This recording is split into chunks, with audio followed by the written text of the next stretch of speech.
Bienvenidos a Educando con Música en Clásica FM Radio. Aquí en el micrófono te acompaña Isabel Roch y Alberto Carrero está detrás del control técnico. Hoy tenemos una nueva entrega de charlas sobre música y educación con un gran invitado. Ya sabes que nos puedes escuchar en los principales canales de podcast. Para que no te pierdas nada, también puedes seguirnos en las redes sociales de Clásica FM Radio y de Música para Educar. Y además podrás ver esta entrevista en el canal de YouTube de Música para Educar por Isabel Roch. ¿Estáis listos para conocer a nuestro invitado de hoy en Educando con Música? Él es Alfonso Elorriaga, doctor en música, educador e investigador. Es profesor del Instituto Francisco Umbral en la Comunidad de Madrid y profesor del Departamento de Música de la Universidad Autónoma. Como veis, está muy presente en las aulas enseñando a distintos tipos de alumnos, pero también es asiduo de los escenarios con su proyecto Voces para la Convivencia, un proyecto de educación coral dentro del entorno escolar, con el que ha ganado numerosos premios nacionales e internacionales. Su campo de interés e investigación se centra en el canto y la educación vocal de adolescentes y su tesis doctoral, la continuidad de la formación musical durante el periodo de la muda de la voz en la adolescencia, bajo la dirección de don Enrique Muñoz, junto a decenas de artículos relacionados con el tema, le ha convertido en una de las principales autoridades de la materia. Además, ha escrito varios libros que abordan la educación musical desde diversas perspectivas, de los que hablaremos más despacio. Pero yo ya estoy deseando saludar a Alfonso Elorriaga. ¡Bienvenido! Hola, ¿qué tal Isabel? ¿Qué tal estás? Muchísimas gracias por esta invitación.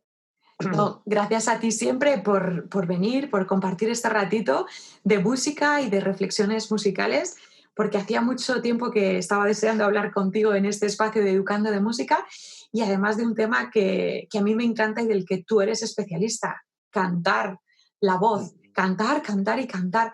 ¿Por qué es tan importante?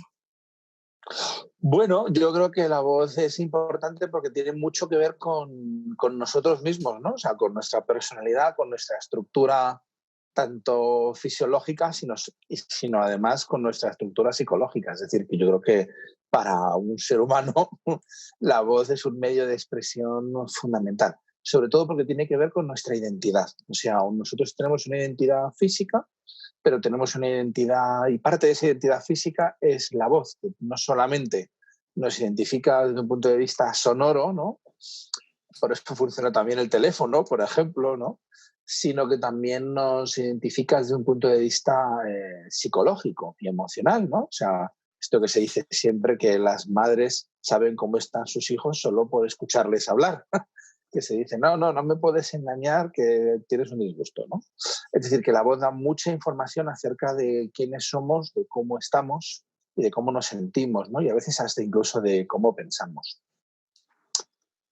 Claro, totalmente de acuerdo. Es algo, en fin, tan vital en nuestra vida, pero en todas las facetas de nuestra existencia, ¿no?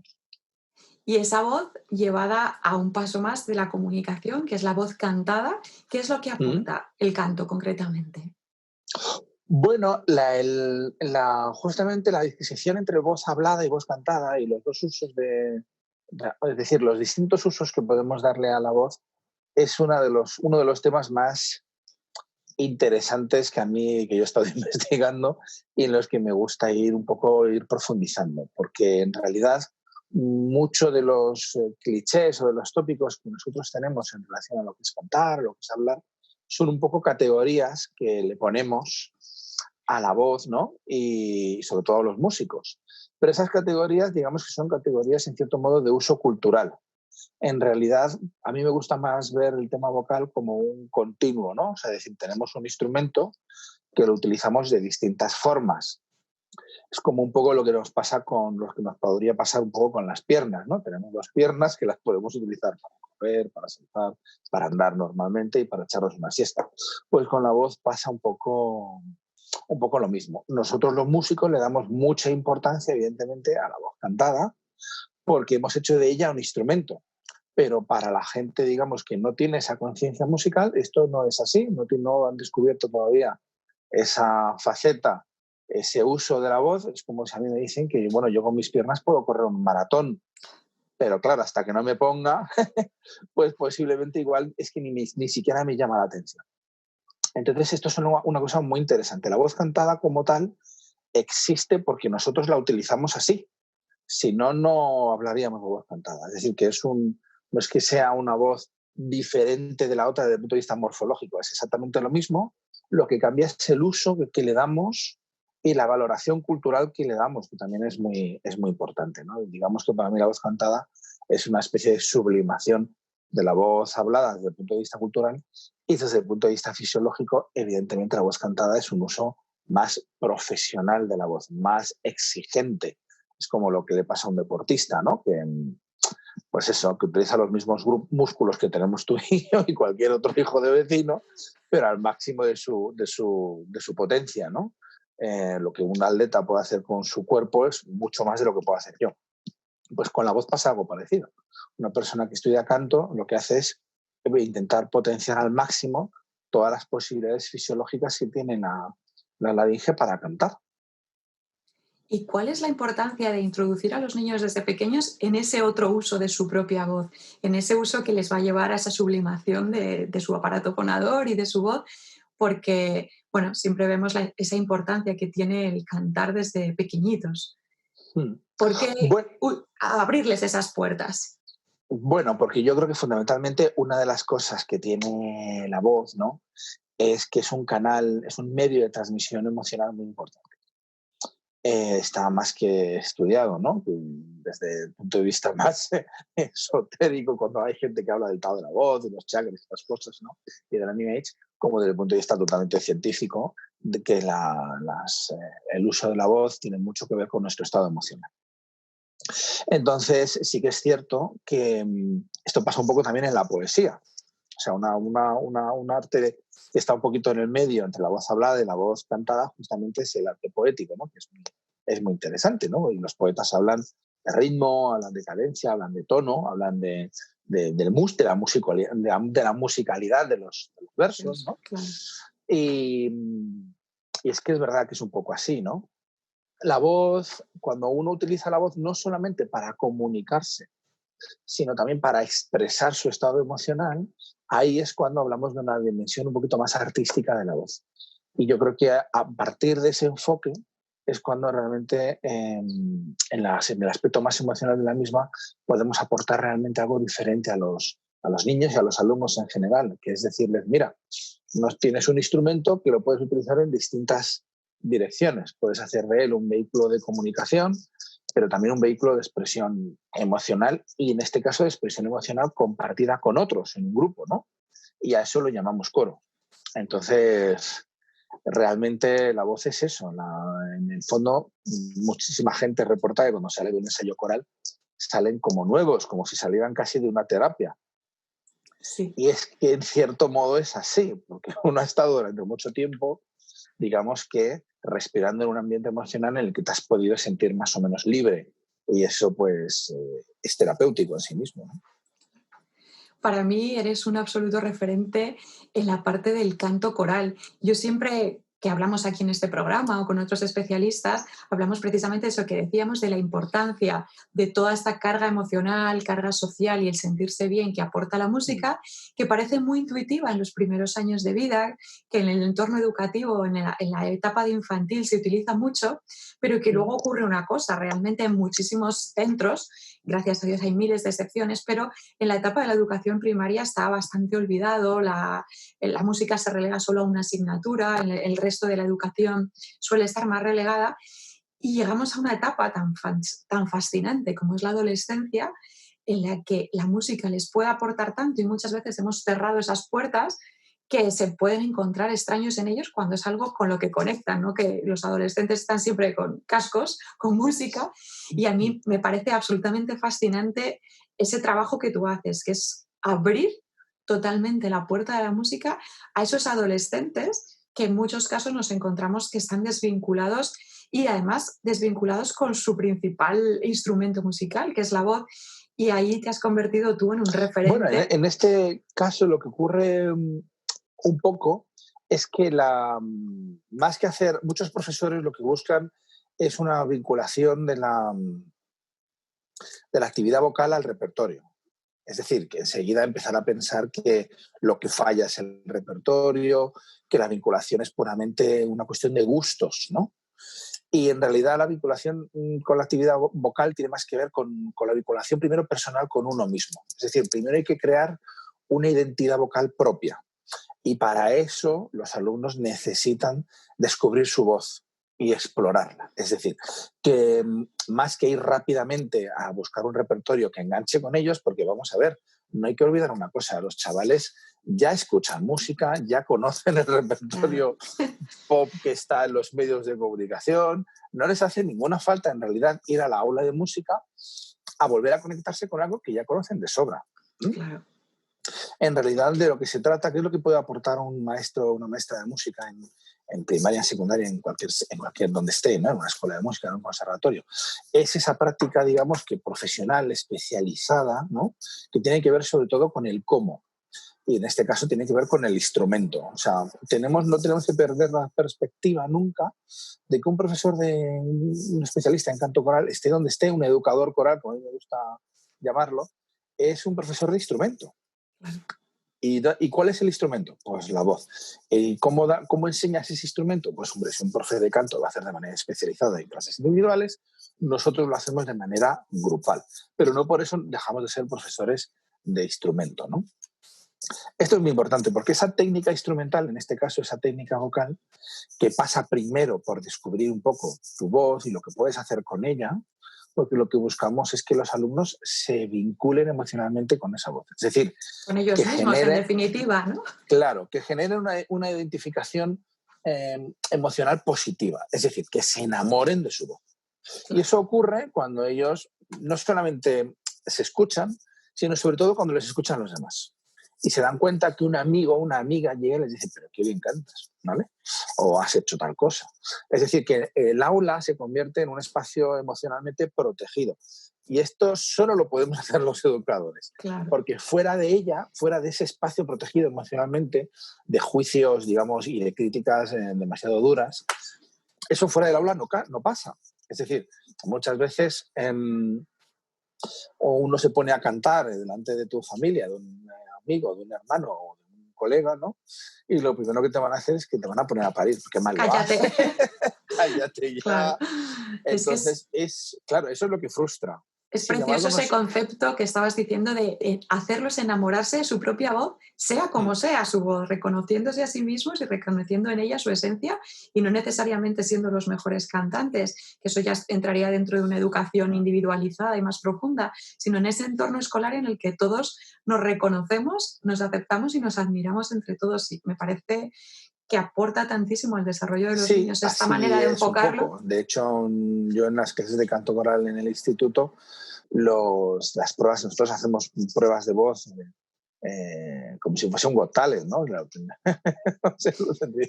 Y los alumnos se examinan delante del resto. O sea, más que ir, o sea, muy lejos de lo que la gente piensa, que dice, bueno, es que van a tener vergüenza. No, que va. O sea, es que muchas veces ellos quieren cantar delante de los compañeros para que todo el mundo vea y escuche cómo lo hacen. Y pero precisamente porque has conseguido ese entorno protegido emocionalmente.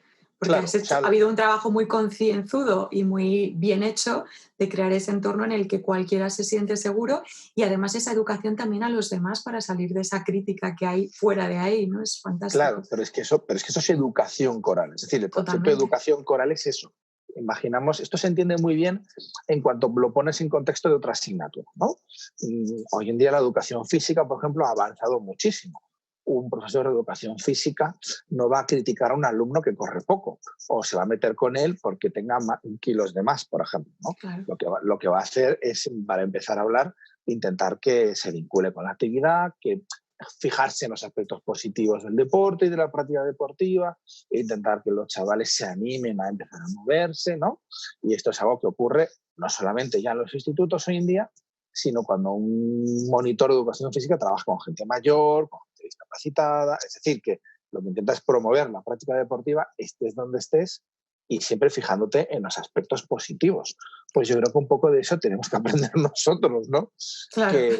Claro, o sea, un educador coral es alguien que siempre va a intentar decir, bueno, ¿qué puedes hacer con tu voz? Es un poco el planteamiento de los que trabajan también los coach vocales hoy en día, ¿no? ¿Qué puedes hacer con tu voz? ¿Qué posibilidades tiene? ¿Cuál es el instrumento ahora mismo? Y eso siempre va a cambiar porque la voz es un procedimiento mecánico que cambia a lo largo de la vida. Nuestra voz va cambiando, no es lo mismo con 30 años que con 40, que con 60, que con 10, que con 7.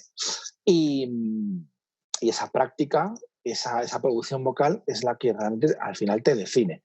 Y ese es el instrumento con el que tú tienes que trabajar. Entonces, crear este ambiente protegido en un aula en el cual tienes que tener muy claro que el único que juzga lo que ocurre es el profe y siempre lo vas a hacer dando un feedback positivo, ¿no? Lo primero que hacemos nosotros en clase es prohibir que los alumnos se pongan a parir entre ellos, ¿no? Claro. Y entonces, pues, a partir de ahí, focalizamos mucho el trabajo en actividades didácticas de carácter exploratorio, ¿vale? Como un juego, y solamente cuando los alumnos van saliendo de eso y se van vinculando poco a poco a la actividad, con el tiempo vamos haciendo el repertorio. Pero el repertorio al principio no es para nada lo más importante. Es más, muchas veces el mundo coral está lleno de muchos clichés. Uno de ellos es que hay que hacer conciertos porque sí, ¿no? De manera obligatoria. Cuando en realidad yo creo que esa es una decisión que tiene que tomar cada grupo. O sea, habrá grupos que no quieran cantar en público porque todavía no están preparados para ello y hay que respetarles, no pasa nada. El objetivo no es exhibirse delante de un público, el objetivo es que tú aprendas a cantar.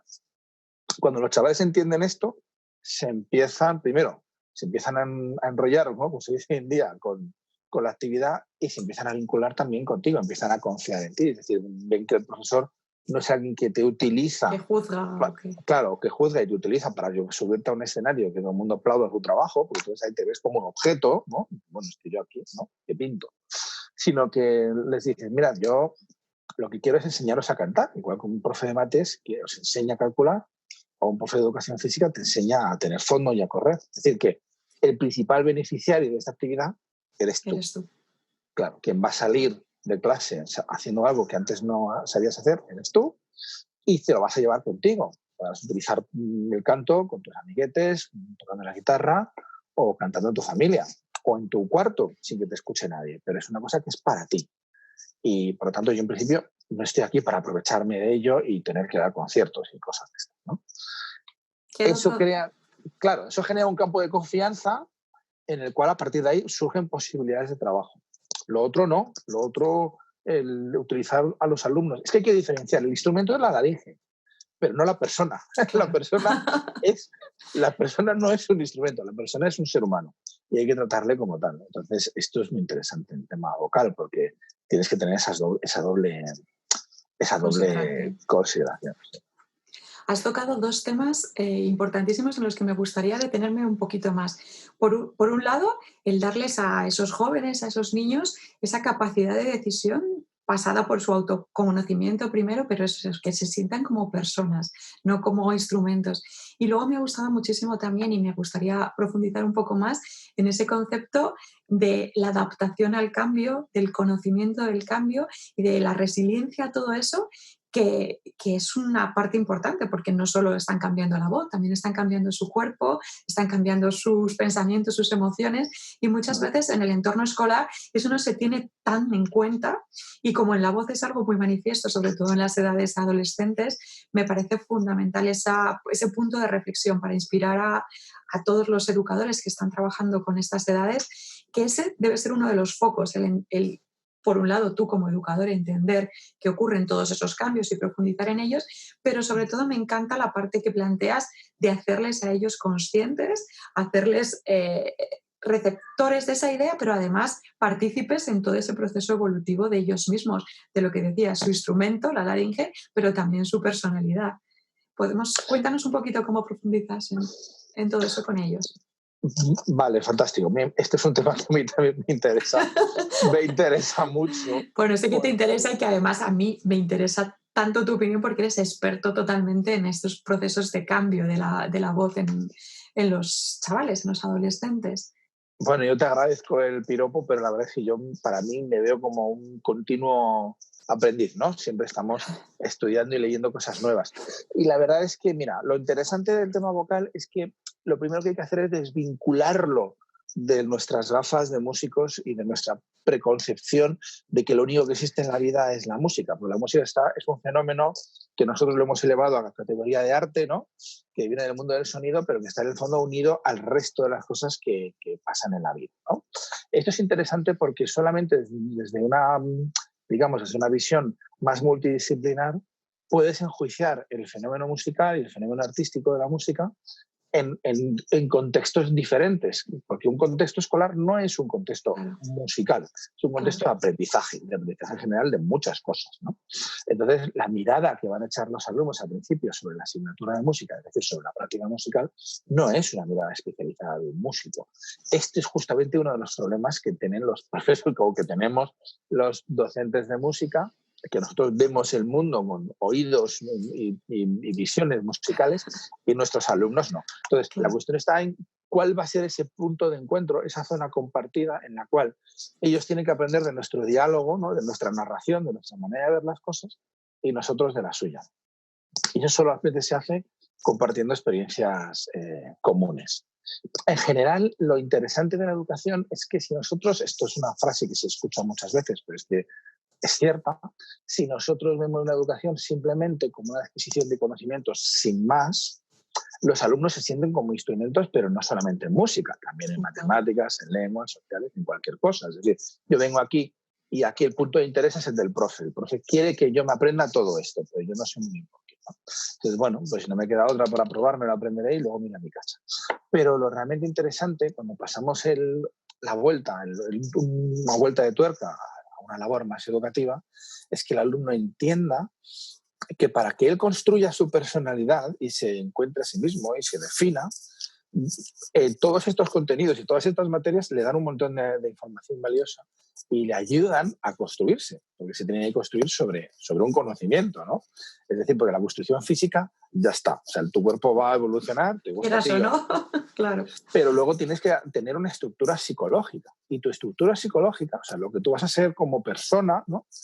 Va a tener mucho que ver con lo que aprendas, porque en lo que aprendes hay un montón de valores implícitos, ¿no? Y entonces, por eso a uno les llama la atención las ciencias, a otro la música, y si tenemos suerte, conseguiremos que los alumnos se interesen un poquito por todo, o aunque les guste más un aspecto de la enseñanza, yo sé, las humanidades, pero les gusta mucho la filosofía, lo pueden relacionar con el resto.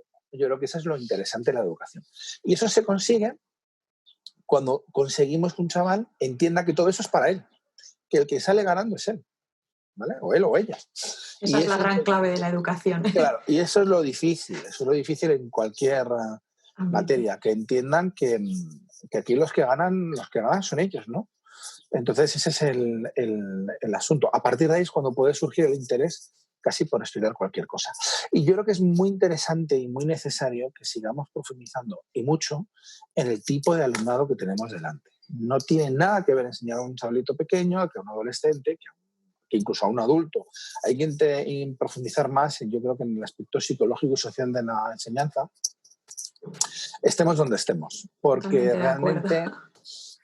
realmente tenemos un esquema de comportamiento que está mucho más estereotipado de lo que nos pensamos y que está muy estudiado, pero para eso hay que, pues eso, leer cosas de psicología, de sociología, incluso a veces antropología, es decir, distintos ámbitos del conocimiento que te dan claves acerca de, bueno, es decir, no te des, porque si no te das un poco contra un muro. Si tú intentas que, no sé, que una bicicleta de 2 ruedas vaya por el mar, pues es que se te va a hundir siempre. Entonces, te estás equivocando. Lo que tienes que hacer es estudiar el instrumento que tienes, el medio por el que quieres que vaya, entonces dices, bueno, si yo quiero que esta bicicleta pase por este río, porque no me queda otra, porque, oye, después de cruzar el río vamos a subir a una montaña, pues tendré que ir a maneras para que la bicicleta vaya por el río. Esto es un ejemplo un poco absurdo, pero es que la adolescencia es que es así. Sí. Los alumnos están en un proceso de cambio que no solamente es local, es total, global, integral. Hay muchos estudios que hablan sobre el desarrollo cognitivo en la adolescencia, mental, emocional, cómo van construyendo su identidad, las preguntas típicas que se hacen, cuáles son los patrones de comportamiento emocional, las típicas depresiones que tienen los adolescentes, el típico pensamiento que suelen tener, que lo exageran todo muchísimo, que es muy egocéntrico en algunos aspectos, ¿no? Y ese tipo de cosas está todo muy estudiado. Entonces, bueno... Para un docente es fundamental saber todo eso, claro, mucho más o a la par que su propia asignatura. Claro, cómo se comportan en público, cuál es el comportamiento de protección emocional que tienen, que eso, por ejemplo, para enseñar talento corral, pues imagínate, es fundamental. O sea, hay tantas cosas al final que dices, bueno, igual cuando me jubile doy bien clase. O sea, porque es muy, muy difícil. Eso está clarísimo, estamos siempre en un continuo proceso de aprendizaje y esas son las personas realmente a las que admiramos. Por eso decía yo que te admiro, porque tú dices que estás aprendiendo. Muchas gracias. Pero precisamente para mí ese es el gran docente, el que siempre está aprendiendo y que nunca se sienta en su sillón de ya lo sé todo y solo transmito, sino que estoy aprendiendo cada vez más de lo que decías, de cómo es mi bicicleta, de cómo es mi entorno, para que eso lleve cada vez a mejor punto. Y aprovechando todas estas reflexiones que hacíamos, tú que estás también enseñando a los futuros docentes, ¿cómo les ves? ¿Les ves receptivos a este nuevo paradigma o a esta manera en la que, bueno, tú y yo compartimos que debería ser la base de la enseñanza? Bueno, pues yo creo que cada generación te diría que sí y que no. Es decir, que yo creo que no hay que, claro, yo creo que no hay que ni exagerar ni tampoco denostar o echar por tierra.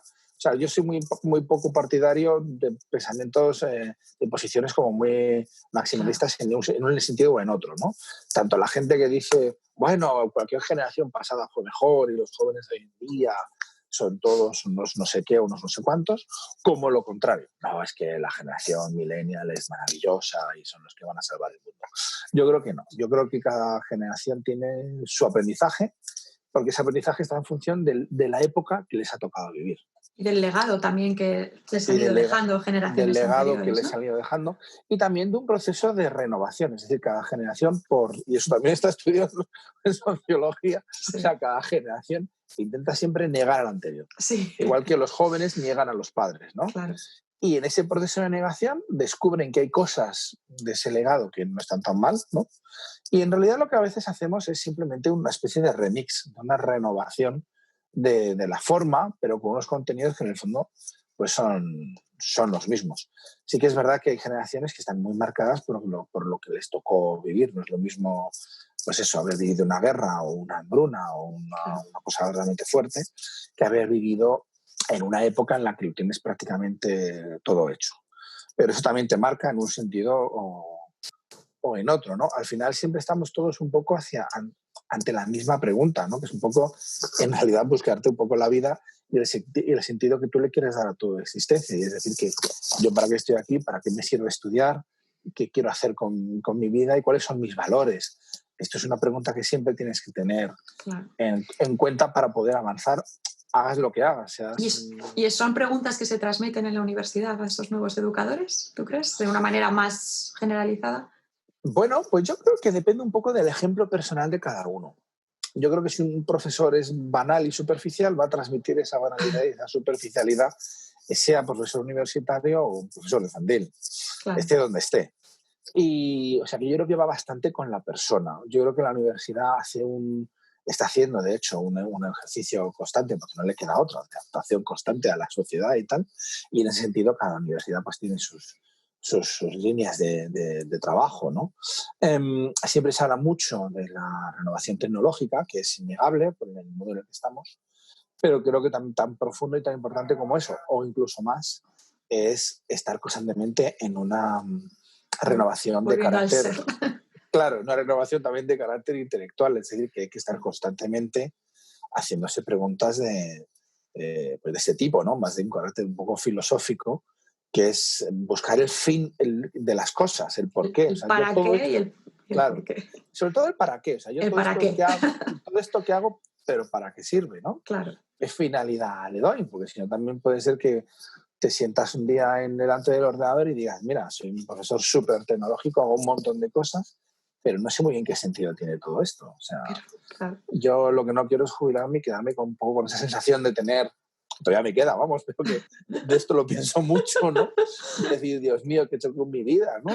Resulta que sí, he estado muy ocupado, pero al final, ¿qué sentido tiene? He podido ayudar a otra gente, esto un poco para qué ha servido. Entonces, tampoco creo que hay que caer demasiado en la trampa de estar demasiado ocupados en esta especie de rol de profe multitarea que tenemos todos, pero sin tener un sentido una orientación de por qué hacemos las cosas. Por eso yo creo que también es importante, en cierto modo, irse especializando. Cuando te gusta un tema, en vez de picar aquí, allá y no sé qué, intentar profundizar en algo.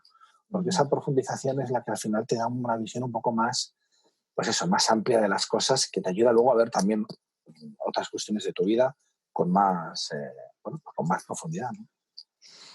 Genial, yo te cuento que sí que estás dejando grandes legados, aunque tú te sigas preguntando y sigas queriendo avanzar, porque, como decíamos antes, uno de tus grandes legados y de tus para qué, supongo, ¿no? Para cambiar esa juventud, es tu proyecto Voces para la Convivencia. Y otros son todas tus múltiples publicaciones que ahora comentamos, pero cuéntanos un poco, ¿qué es Voces para la Convivencia? Bueno, pues yo creo que Voces para la Convivencia es un poco mi manera de ver la vida. Yo que sin querer se la he transmitido, porque no puede ser de otra forma, ¿no? A mis alumnos. Y es que, bueno, podemos vivir la vida de una manera yo creo que más plena si tenemos una vida que integre un poco el disfrute emocional y la dimensión emocional en todo lo que hacemos, ¿no? Y yo creo que ese campo, ese ámbito de la educación emocional, yo lo he enfocado, bueno, para ser profe de música a través de la música y en este caso, pues a través de la voz, también de una manera bastante casual, porque yo cuando llegué a un instituto me encontré en un determinado contexto en el cual apenas tenía instrumentos y dije, bueno, pues a cantar, ¿no? Y me dio un poco por ahí. Y a partir de tomar esa decisión, empecé a estudiar este tema del canto y en concreto del desarrollo del canto coral en la adolescencia, precisamente por lo que hablábamos un poco antes, ¿no? Que si tengo un instrumento delante quiero conocer cómo funciona. Y a partir de ahí empecé a investigar y luego, bueno, lo aproveché para hacer un doctorado y una serie de cosas, pero realmente importante no es el título, sino aprender un poco a hacer ese trabajo con el mayor conocimiento posible. Vamos a poner un poco en contexto a nuestros oyentes de qué es Voces para la Convivencia, ¿no? Para que sepan un poquito de qué estamos hablando concretamente. Sí, Voces para la Convivencia es un proyecto educativo por medio del arte, en este caso por medio del canto coral. Pero que los fines que persigue son puramente educativos, de lo que se trata. Y dentro de un entorno de un instituto de secundaria. Eso, chavales de secundaria cantando. Efectivamente, sí. Es que a veces me cuesta hablar de lo que hago porque no tengo mucho tiempo para observar. A mí me cuesta observarlo desde fuera. A veces me sorprende lo que la gente me cuenta de lo que ve, ¿no? Lo que nos pasa un poco a todos, ¿no? La percepción de fuera siempre sorprende al que la está viviendo. Sí, es mucho más objetiva. Voces para la Convivencia es un proyecto efectivamente muy pensado para la adolescencia, para los jóvenes en un contexto escolar de secundaria y que lo que persigue es que los chavales disfruten cantando, se socialicen cantando, descubran la dimensión social de la educación a nivel sobre todo de grupos, es decir, cómo hacemos juntos una tarea, lo que eso implica, y en concreto con la dimensión artística, que es un poco la búsqueda de lo efímero, ¿no? Porque si hay algo efímero es la música, que es trabajar como chinos, perdón por la expresión, ensayando como locos para llegar a un resultado que se va en 2 minutos, ¿no? Pero realmente eso es lo bonito, ¿no? Es decir, intentar cumplir un fin que en sí mismo es bastante, no sé, pues que se te va de las manos, ¿no? Claro, esa es la gracia o la desgracia de la música, ¿no? Esa efemeridad. Lo efímera que es. Y sin embargo nosotros, los músicos, pues estamos constantemente buscando, ¿no? Como ese fin, ¿no? El buen concierto, la buena actuación. O muchas veces, aunque nos haga fatal, el que lo hemos vivido todos, ese momento, lo hemos disfrutado, ¿no? Buscamos un poco eso, ¿no?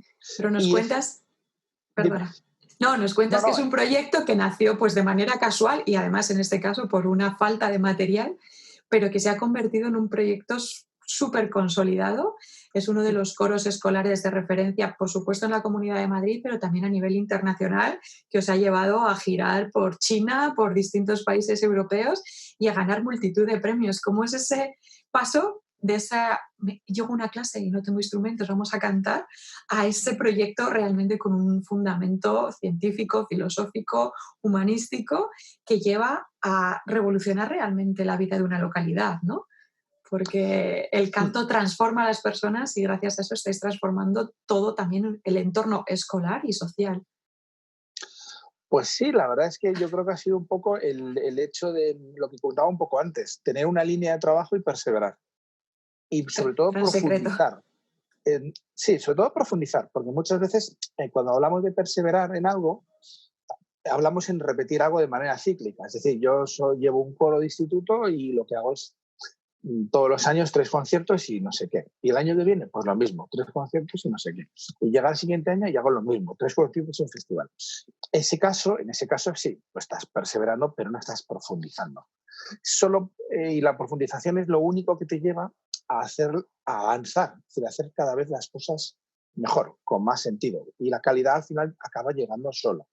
La calidad es un resultado de la profundización. Si no hay profundización, lo único que hay es la repetición de un proceso. Claro. Entonces, al final es como el que vende, yo qué sé, pues panchitos, y siempre hace los mismos, con producción en serie, ¿no? Pero aquí de lo que se trata no es de eso. Aquí de lo que se trataba, hablábamos un poco de lo que hablábamos antes. Al finalizar cada año, cada curso escolar, siempre yo me preguntaba qué es lo que hago, qué sentido tiene y cómo lo puedo mejorar. Yo creo que eso es lo que al final me ha llevado a una serie de respuestas. Una respuesta te lleva a otra pregunta, la siguiente pregunta otra respuesta. Es decir, que ha sido un proyecto que siempre se ha ido modificando. Y en esa modificación, en esa profundización, es por donde ha venido todo esto que tú decías. Es La decir, excelencia claro, a la que habéis es llegado. como tener una planta y dices, bueno, yo no quiero que mi plantita se muera, es un proyecto en el fondo, un modelo muy orgánico, ¿no? O sea, yo no quiero que mi plantita se muera, pues la voy a regar. Resulta que le ha salido una enfermedad. ¿Qué puedo hacer para que mejore? Pues le echo tal producto, no sé qué. Cuando se me hace muy grande, pues no la puedo tener aquí, la tengo que trasplantar y ponerla en otro tiesto. Y llega un momento que no tienes una planta, tienes un jardín, ¿no? Porque se va reproduciendo. Entonces dices, bueno, yo para mi jardín, pues es que ya no puedo solo, necesito a alguien que me ayude. Viene otra persona y te ayuda. Y Voces para la Convivencia es así. Ahora mismo es un proyecto donde trabaja mucha gente, donde colabora mucha gente. O sea, yo cada vez soy más gestor, ¿no? Más que es como yo un poco entiendo el liderazgo, ¿no? No desde un punto de vista de aquí yo mando y ordeno, sino de yo aquí gestiono. Claro. Y simplemente pues, marco una dirección de trabajo, pero luego hay todo un equipo detrás que lo hace posible. Y quizás lo bonito de Voces para la Convivencia es que actualmente son los propios jóvenes que salieron del proyecto los que están trabajando junto conmigo, los más mayores, para que el coro siga adelante. Y ya no es un coro, ahora son 3, ¿no? Y colaboraciones con otros, incluso con otros centros, con otros colegios. Es decir, una filosofía de trabajo en la cual lo importante no es, como se dice normalmente, no es pescar, sino enseñar a pescar. Y aquí, pues bueno, pues es lo que nos ha ocurrido. Tenemos ya jóvenes que están estudiando música en instituciones superiores, algunos incluso que ya se han titulado, y que hoy en día están en el equipo de profes de Voces para la Convivencia. Entonces, entre los propios alumnos que forman las juntas, que coordinan la parte burocrática, y los profesores, ¿no? de canto, de jefes de cuerda, esto, lo otro y tal, pues es que somos un equipo Habéis casi hecho ya de un 12. entramado Claro, un enorme. equipo de 12 personas y tenemos nuestras reuniones, nuestras juntas, en las cuales debatimos qué es lo que hacemos. O sea, yo intento no imponer nada. A veces llego con un proyecto, mira, quiero que hagamos no sé qué, y pasan de mí. Bueno, en general lo que ocurre es que lo enriquecen bastante con sus Claro, opiniones. O sea, claro. dicen, bueno, esto está muy bien, pero nosotros, o sea, tú le das mucha importancia a ir al festival, no sé qué, y es que para nosotros ahora lo importante del grupo es que hagamos otra cosa. Y a veces te sorprenden, pero dices, ¿Qué sentido tiene? claro, y te llama mucho la atención que para los chavales en un momento dado una actividad que tú creías que era maravillosa, pues a lo mejor para ellos no lo es tanto. O le dan valor a una cosa que tú creías que era superflua y sin embargo ellos creen que es muy importante que la sigamos haciendo. Y eso es lo que yo creo que hace que el proyecto siga siendo interesante, porque intenta responder a sus necesidades y a sus percepciones, ¿no?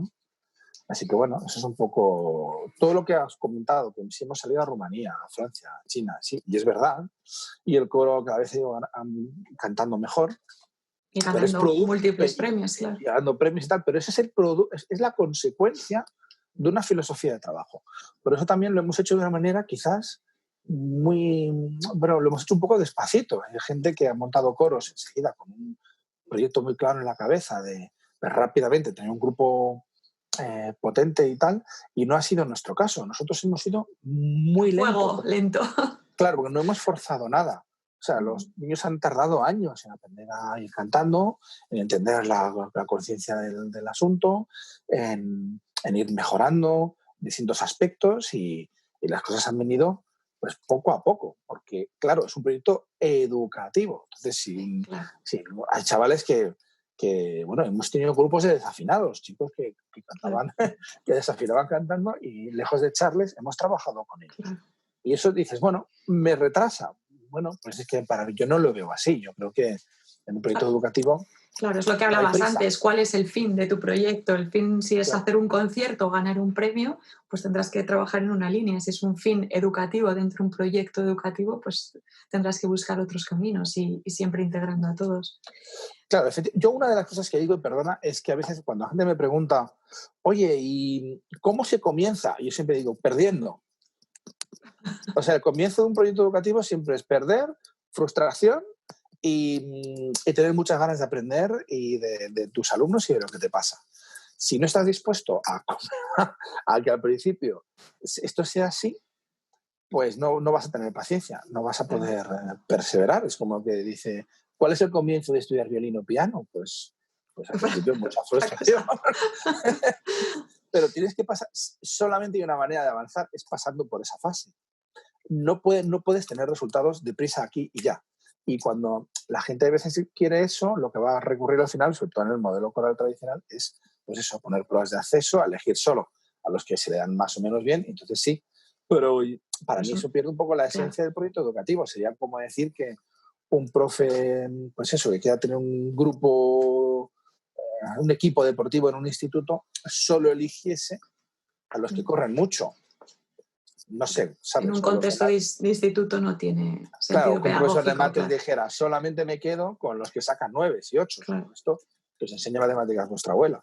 Entonces, esto no es así. Entonces, claro, lo hemos hecho de una manera quizás un poco, pues muy a nuestro ritmo y así va a seguir siendo. O sea, yo no sé qué resultados tendremos mañana, pasado mañana, si el coro seguirá siendo bueno, malo o regular. Tendremos nuestros ciclos como cualquier otro grupo. Es orgánico y va cambiando con las personas. Claro, ¿no? Un poco lo que hablábamos de asimilar nuestros cambios físicos, también son los cambios sociales que van pasando. Claro, Las o sea, cuando haya generaciones. premios, pues bienvenidos serán, y cuando no, el premio es nuestra propia actividad, ya está. Claro, qué bueno es entender eso en educación, que el premio siempre es el beneficio del aprendizaje y de tu actividad más allá de todo lo que pase luego en el exterior, que claro, siempre es muy bienvenido y celebrado, Claro, por supuesto, pero es importante eso. Porque nos has dado un montón de pistas ya de todo lo que les aporta a los chavales estar en este tipo de proyectos de independencia, de autonomía, de gestión, de saber valorarse a ellos, a los demás, de autoconocimiento. ¿Y qué es lo que te aporta a ti como docente el manejar todas estas emociones y ver todos estos cambios a lo largo de los años y del proyecto? bueno, los años, llevamos ya 12, ¿vale? Llevamos 12 años y en estos 12 años pues nos hemos ido efectivamente redefiniendo. Hemos tenido épocas en las que hemos tenido mucho trabajo local, donde hemos cantado en residencias de ancianos, en psiquiátricos, un poco más o menos donde nos lo pedían y donde iba surgiendo, siempre ámbitos en la Comunidad de Madrid. Luego pasamos a una etapa en la que empezamos a hacer intercambios con otros centros educativos de otras comunidades autónomas, a partir de distintos programas que tenía el Ministerio de Educación. Y luego fuimos pasando a otra época ya más internacional, donde empezamos a viajar a festivales corales, pero siempre con la idea de aprender, es decir, que los chavales vean. Yo decía, bueno, ¿qué es lo que les pasa a mis alumnos que no acaban de entender esto de la música de quema? Para que lo entiendan, no, con que yo se lo cuente no basta, lo tienen que vivir. Por lo tanto, la única manera de que ellos vean que hay otros jóvenes como ellos que cantan en coro y que hay familias y sociedades que en otros sitios esto se valora y tal, pues voy a llevarlos de viaje para que lo vean, ¿no? Y fruto de esos viajes cambian la actitud, y al cambiar la actitud se lo toman más en serio, tomárselo más en serio, pues aprenden a cantar mejor. Es decir, que no todo es... va retroalimentándose en educación, claro. Claro, efectivamente. Entonces es ese. ¿Y tú has percibido que en estos 12 años que ese proyecto está dentro de un centro escolar, ha cambiado el ambiente de aprendizaje, de convivencia en el centro por tener este proyecto como emblema, como uno de los emblemas educativos del instituto? Bueno, no hemos conseguido realmente cambiar el ambiente, yo pienso yo, de todo el centro por una razón muy sencilla, y es que los centros viven una renovación constante. Entonces, un grupo de 100 personas, ¿no? Por muchos que seamos, en total, entre unos y otros, no somos capaces de arrastrar a un megagrupo de 500 o de 600 o de 700, ¿no? Y con un profesorado siempre cambiante, de gente que va bien y tal. Eso, para conseguir eso, yo creo que hace falta tener un proyecto de dirección de un centro que sea global y que no solamente se base en una asignatura, sino que eso se utilice en todas. Nosotros hemos intentado a lo largo de este tiempo colaborar con otros departamentos y lo hemos hecho con cierto éxito. O sea, durante un tiempo tuvimos un proyecto que se llamaba la ciencia del arte, ¿no? Y con los profesores de ciencias hacíamos cosas relacionadas con la música y la ciencia y que quedaron bastante chulas. Pero en general lo que sí que creo que hemos conseguido es que al menos el proyecto Voces para la Convivencia sea una de las señas de identidad del centro, que muchos padres y muchas familias que vienen al instituto preguntando por el coro, que los profesores se sienten, les llama mucho la atención cuando ponen el nombre del instituto en internet, lo primero que les sale es el coro, o que incluso hay familias ya que llegan al centro diciendo, no, yo he elegido el Francisco Umbral para que mi niño pueda venir al coro. Esto es bastante... Habéis creado una gran seña de identidad. Claro, alucinante. Y yo creo que sí que es verdad que también es una pequeña fuente de inspiración. Pero lo que sí que es cierto es que muchas veces, a veces los compañeros te miran como el bicho raro, ¿no? Que dice, ¿este tío qué hace, no? Porque, claro, todavía no es lo habitual en nuestra cultura. Claro. Pero yo creo que ese sí que es un objetivo que hemos logrado. Yo pasé de llegar el primer día al instituto y poco más o menos me llegaron una escoba y me dijeran, ese es tu rincón y barre, a que al menos la gente ya respete el tema del coro, lo reconozca, forme parte ya de la cultura del centro como cualquier otra asignatura, que ahí la música todavía tiene un déficit social muy importante en la educación, ¿no? Tenemos que seguir luchando un poco por nuestro espacio. Y yo lo que pasa es que me di cuenta que en vez de luchar o solo luchar quejándote, la mejor manera de evidenciarlo era trabajando. Demostrando, claro. Demostrando. Entonces, claro, ahí la gente llega un momento que no... Bueno, se rinden un poco ante la evidencia, ¿no? Decir, oye, es que aquí los que se van a China, los que viajan, los que consiguen premios y los que te llaman, porque no solamente hemos conseguido premios artísticos, también educativos, claro, de distintas asociaciones, ¿no? Entonces, bueno, pues al final ahí, pues yo creo que la gente se va a dar un poco cuenta y sinceramente creo que lo que estamos haciendo es sembrar para la siguiente generación. Ojalá, digo, una nueva generación de profesores que ya no tengan que hacer esto, sino que ya trabajen sobre la base de una educación musical más estandarizada, más aceptada en la sociedad, más reconocida, y por lo tanto a partir de ahí puedan dar el siguiente paso. Sí, claro. Yo siempre lo he visto, claro, lo he visto así. Yo, de hecho, a los chavales, a los más mayores, que colaboran en el coro premium de Voces para la Convivencia, que sería el de los exalumnos, les digo, este proyecto es para vosotros. Yo y Marta, mi compañera, que no la he mencionado, pero que es mi mano derecha, con la que hacemos todo codo con codo, trabajamos para vosotros, pero los herederos del reino, ¿no?, del proyecto vais a ser vosotros. Claro. Mañana podréis llevar el coro vosotros, de hecho muchos de ellos ya lo hacen, ¿no?, de manera ocasional, y seguir con este proyecto adelante. Pero más importante que el proyecto, que puede ser que un día que se muera, y que más da, ¿no?, porque no deja de ser un proyecto, lo importante es la filosofía.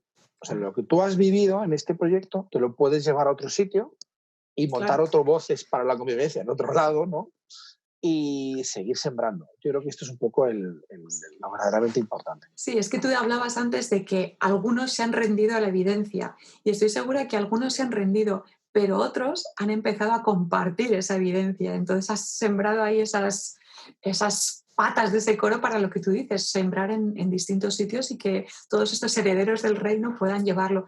Yo siempre digo que sueño con que haya un coro en todos los colegios, que sería la gran manera de que esa semilla vaya entrando y vaya normalizándose, un poco lo que tú decías, normalizar esa presencia de la música en el entorno escolar y que ya no tengas que luchar para que te den ese hueco, ¿no? Que salgas de lo que decías, ¿no? El profe de música en un rincón.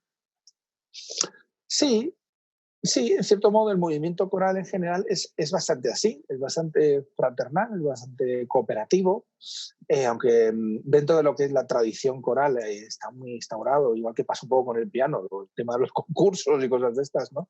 Pero yo creo que más allá que eso, lo que hay que ver es que formamos parte todos de una gran familia coral, e incluso dentro de la práctica coral hay que verlo también como, no como una cosa elitista y aparte, sino como formar parte también de una familia todavía mucho más grande, que es la familia de la educación musical y dentro de eso de la educación.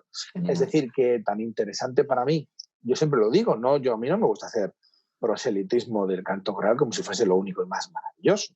Creo que cualquier otro proyecto educativo que comparta los mismos valores pues es igualmente importante y en el caso de la música, pues cualquier otro docente que haga otra cosa en otra dirección, pues también está muy bien.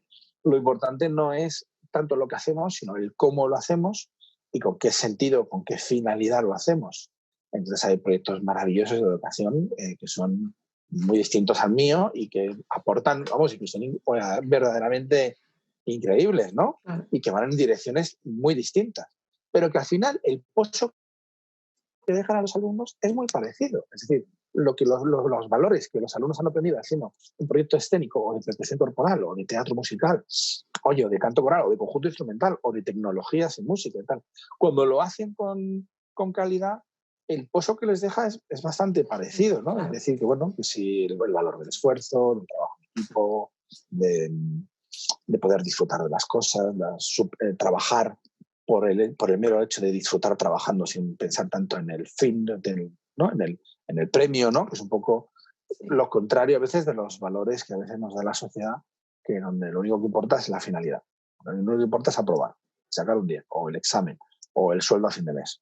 Claro. Y así no se puede vivir, nos vamos a volver locos. O sea, tenemos que disfrutar de la vida cada cosa que hacemos. Y del día a día y de cada cosa, porque esto es totalmente insano. O sea, aparte lo dicen los psicólogos, ¿no? Volvemos siempre un poco a lo mismo, que hay que aprender de... Es una pena ver a un chaval de 13 años frustrado pues, por haber suspendido el examen. Le dices, bueno, pues es que tú no haces esto por aprender. Es que a veces suspendiendo aprendes mucho más que aprobando. ¿Qué más da?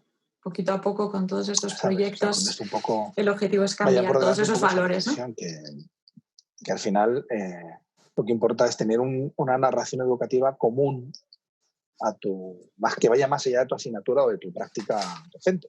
Ojalá, eso es lo que deseo yo en todos los centros, una narrativa educativa que enlace con la esencia del chaval, del niño, del alumno que estamos educando y que busque todos esos valores. Y como tú dices, puede ser con distintos medios, pero cuando trabajamos todos con ese objetivo, la educación cambia y el resultado es muchísimo mejor. Nos ha quedado muy claro que todo lo que haces tiene una reflexión detrás, un sentido, bueno, lo que tú habías dicho que me parece importantísimo, que te has parado un ratito, a veces tienes ganas de más, pero se ve que has parado a reflexionar en todo eso y no solo por lo que nos cuentas, sino por todo el legado que tú estás dejando de tus artículos, conferencias, cursos y tus libros, que me gustaría mencionarlos, hablar un poquito de ellos, porque, bueno, al fin y al cabo lo que hablabas de esas herencias generacionales, pues una manera de plasmarlas es lo que hacemos, pero también eso, dejarlo por escrito para que bueno, todos podamos ir aprendiendo y ampliando esa visión pedagógica. Y si no me equivoco, tus libros son El sonido se comparte, un libro de canto colectivo y educación musical que yo decir que he usado y que es fantástico con mis alumnos. Sí. Y luego hiciste El sonido se aprende, que más enfocado al canto coral con adolescentes. Un libro fundamental y que yo recomiendo a todos los que quieran empezar en el mundo de la música, se llama Música Maestro, que son pues ese acercamiento al mundo de la música de la mano de alguien tan experto como Alfonso, pero puesto en una manera sencilla y clara de comunicar. Y luego creo que tienes otro libro más dedicado a los institutos de diseño curricular de la experiencia vocal y el canto colectivo en educación secundaria. No sé si se me escapa alguno. Sí. No, yo creo que son esos 4, sí. Luego hay más artículos. Artículos cientos, que bueno, solo buscándote pondremos en los enlaces del episodio pues tu web y tus trabajos para que cualquiera que esté con ganas de seguirte pues pueda buscarte. Pero con esos 4 libros ya se demuestra ese interés por reflexionar sobre tu trabajo, pero también esa generosidad por compartirlo. Y quería aprovechar esa generosidad que tienes, porque también, yo he pedido, como siempre, ya sabéis que soy pedigüeña con mis invitados, y le he pedido que nos comparta un poquito de música. Y nos ha traído un poquito de esas voces, de ese coro de música, voces para la convivencia, que, bueno, queríamos escuchar aquí hoy en Educando con Música en Clásica FM Radio. Vamos a poner uno de los cortes que nos has invitado a escuchar. ¿Cuál te apetece que escuchemos? Cuéntanos un poquito. Bueno, pues creo que te he pasado uno que es gospel, ¿no? Sí, sí, sí. ¿Empezamos por ese? Pues empezamos por ese, sí. Cuéntanos un poquito antes de escucharlo. ¿Qué vamos a escuchar? Bueno, Inadacundus es en realidad un espiritual, ¿no? Que habla sobre la posibilidad de alcanzar la salvación en el otro mundo, ¿no? De llevar una corona, ¿no? Habla sobre eso el texto, ¿no? Llevar una corona y un distintivo delante de un poco de la gloria del Señor, ¿no? Como suelen ser estos textos. Sí. Pero claro. De lo que realmente importa es que es un texto que transmite un poco la alegría y sobre todo la fe y la esperanza en un futuro mejor. Entonces yo creo que eso es un poco lo que me animó a cantarlo con los chavales, además de que el arreglo de Dawson es un arreglo absolutamente maravilloso, difícil de cantar, eso sí, pero yo creo que muy interesante para que los chavales también adquiriesen distintas, o sea, mejoraran su técnica vocal a partir de este repertorio en concreto. Vamos. Pues vamos a escucharles. El coro Voces para la Convivencia.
Me ha encantado escuchar esta pieza, pero yo me he quedado con ganas de un poquito más. ¿Podemos escuchar otra, verdad, Alfonso?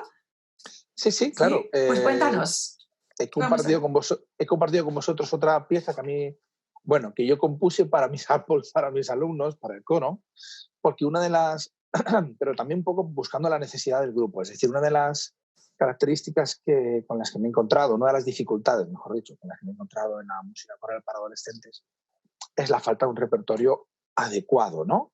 Porque esto es como ir un poco al súper y decir, bueno, solo hay tallas para niños y mayores. Entonces, mi hijo que tiene 14 años, ¿qué le compro? Si le compro una de mayores, le queda grande, ¿no? Pues esto pasa un poco también con la voz. La época de la adolescencia está tradicionalmente un poco metida, solapada, o bien con coros juveniles ya casi de jóvenes adultos, o bien con coros de niños. Y uno de los problemas que tenemos es primero reivindicar una identidad propia para los coros adolescentes, ¿no? A todos los niveles, también de repertorio. Entonces, aunque bueno, en Estados Unidos hay ya bastante, cada vez más en otros países, repertorio específico para adolescentes, yo dije, bueno, pues voy a hacer mis pinitos y voy a hacer una pequeña pieza que, que también esté pensada un poco para ellos, ¿no? Primero hice un primer arreglo para adolescentes un poquito más jóvenes, ¿no? Entre 12 y 14 años, y con el paso de los años me pidieron un poco volver a cantarla, porque yo veía que les gustaba, que la cantaban y tal, pero como el grupo había madurado y eran un poquito más mayores, hice una segunda versión con voces un poquito más graves y con más desdoble de la voz, con un ámbito un poquito más extenso, y para coro ya un poquito más juvenil, ¿no? Y esta pieza, la que vamos a escuchar ahora. Que es la que vamos a escuchar ahora. Y esta pieza que tiene un poco todos los ingredientes que ellos mismos me demandaban. Es una pieza que está pensada no solamente desde el punto de vista fisiológico, o sea, musical, que los ámbitos y tal, los registros, por ejemplo, no tienen notas agudas mantenidas porque les cuesta mucho hacerlas, es decir, que está pensada musicalmente para que ellos puedan cantarla con las habilidades, como los estudios de piano. Claro. ¿Cómo está mi alumno? ¿Qué sabe hacer? Esto. Pues le voy a poner un estudio para que haga el siguiente paso. Pero si me paso y es muy difícil, no le va a gustar.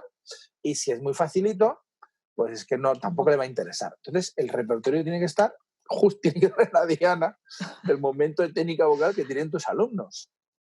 ¿Vale? Es decir, siempre pidiéndoles un poco más, pero sin pasarte. Y entonces esta pieza es un poco así, tiene esas características y también desde el punto de vista psicológico busca un poco lo que a ellos les gusta. Es decir, tiene momentos homofónicos donde cantan todos a la vez, que es lo que siempre les impresiona. ¡Ah, qué guay, cómo suena! No sé qué. Pero también tiene partes de contrapunto para que todos tengan en algún momento dado una melodía y se sientan protagonistas, porque a nadie le gusta estar todo el rato en estas edades haciendo acompañamientos, ¿no? Claro. Porque se aburren. Y luego es una pieza que tiene muchos solos repartidos, ¿vale? Para que todos puedan cantar y tengan un momento de protagonismo, porque siempre se quejaban de que es que los solos siempre se las lleva menganito, futanito, todos queremos ser solistas. Digo, bueno, pues escribí una pieza donde haya un momento donde haya 16 solos. Entonces, más a medida es imposible. Claro, esta pieza apenas se nota, porque claro, hay tanto solo, entre tanto barullo de tutti, que no se escuchan los solos, pero ellos se quedaron tan contentos de que cantaban muchos solos. Y luego es una pieza, pues bueno, muy cooperativa, con distintos momentos, donde hay un solista también principal, y lo más fundamental, que está hecha sobre un texto que a mí me inspira mucho.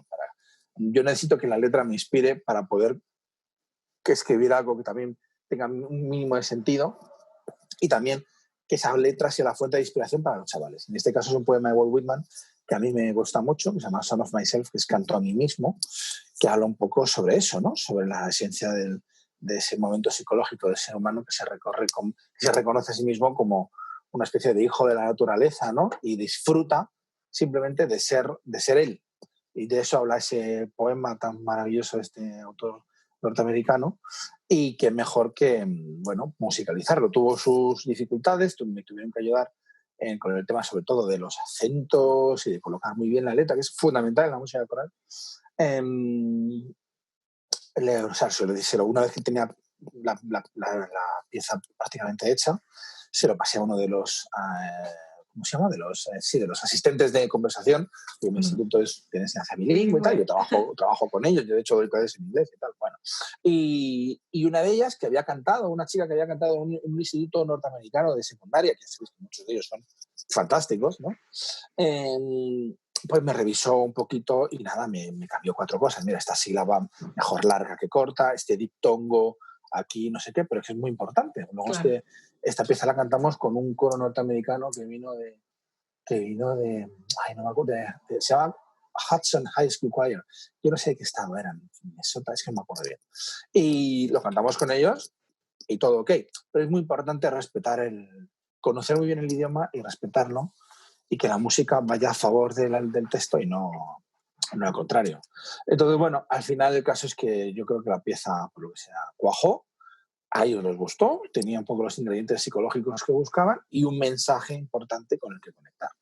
Y mira, pues ahí está. Pues yo estoy deseando escucharla, así que música, voces para la convivencia.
música maravillosa a cargo de Voces para la Convivencia, el proyecto del que nos ha estado hablando y, entre otras muchísimas cosas interesantes, hoy Alfonso Lorriaga, aquí en Educando con Música de Clásica FM Radio. Yo me quedo con ganas de charlar de 1000 temas más y volver a escuchar a este coro maravilloso, que lo que haremos es intentar escuchar en directo pronto, pero el tiempo hoy aquí se nos acaba, así que nos vamos a despedir, pero todos los que escucháis siempre Educando con Música sabéis que yo no me despido sin pedir algo siempre a nuestros invitados especiales.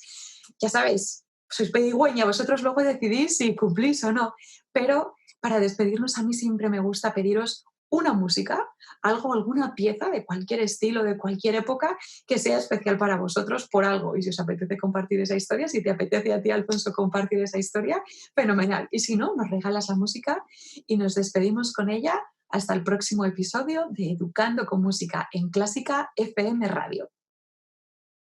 Bueno, pues yo os he pasado un medley, un popurrí de What a Wonderful World y de Over the Rainbow, de este músico ya fallecido, de carácter hawaiano, ¿no? De origen hawaiano, Israel Kamaki Wole, creo que se pronuncia, que se hizo muy famoso porque le puso la música a los créditos de la película Conoces a Joe Black, con su versión de Over the Rainbow, acompañada de ukelele, ¿no? Yo recuerdo que cuando escuché esa peli, o sea, cuando vi esa peli en el cine, me quedé en los créditos, cosa que a veces hago cuando la música de los créditos es buena, ¿no?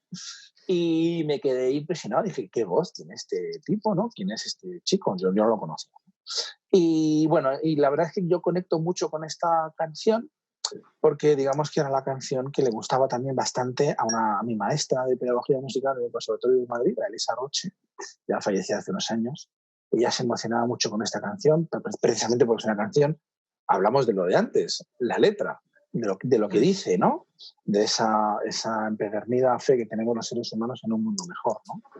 Y bueno, la verdad es que me lo transmitió, ¿eh? Porque ella lo vivía de una manera auténtica y me quedé realmente muy emocionado con eso. Y desde entonces es una de mis canciones favoritas. Y cuando escuché esta versión en concreto con el ukelele, me pareció una maravilla, ¿no? Así que bueno, pues la comparto con vosotros. Pues recibimos ese precioso regalo tuyo. He de decirte que también es una de mis canciones favoritas y ya ha sonado en este programa. Y solo darte las gracias. Ha sido un auténtico placer aprender de ti, compartir este ratito contigo y sobre todo es un placer que existan proyectos y profesionales como tú que hacen de la educación algo mejor. Muchísimas gracias, Alfonso Lorriaga. Muchísimas gracias a vosotros. El placer ha sido mío. Gracias, de verdad. Pues nos quedamos con ese regalito tuyo, escuchando esas dos canciones, Somewhere Over the Rainbow y What a Wonderful World, en esta versión que a ti te llegó especialmente. Y a todos vosotros, muchísimas gracias por escuchar hasta el final Educando con Música y nos vemos aquí en Clásica FM Radio. Que la música siempre esté con vosotros. Okay, this one's for Gabby.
trees of green and red roses too. I watch them bloom for me and you, and I think to myself, what a wonderful world. Well, I see skies of blue and I see clouds of white and the brightness of day. I like the dark and I think to myself, what a wonderful world. The colors of the rainbow, so pretty in the sky, are also on the faces of people passing by. I see friends shaking hands, singing, how do you do? They really say, I love you. I hear babies cry and I watch them grow. They'll learn much more than we'll know, and I think to myself, what a wonderful world. Someday I wish upon a star, wake up where the clouds are far behind me, where trouble melts like a lemon drops high above the chimney top. That's where